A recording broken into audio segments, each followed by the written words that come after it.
mos është koha që të arrisim pak atë numrin e skuadrave superiore? Realisht po e mendoja ditën e ndeshjes se po shikoja po Gradesin dhe Skënderbeun. Dhe Skënderbeu pa diskutim është një skuadër e superiores, që është duke bërë një xhiro në kategoritë parë.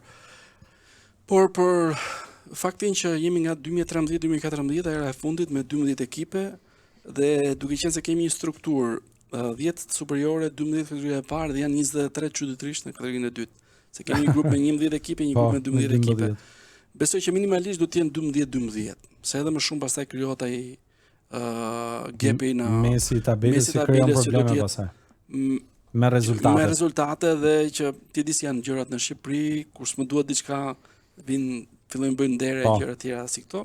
Por besoj që është momenti për të patur 12 ekipe në kategori superiore dhe me risinë e përgjysmimit të pikëve pas 2 fazave, do të ishte vërtet mjaft intriguese që ndeshja e fundit e java 33 mund të bëjë shumë interesante.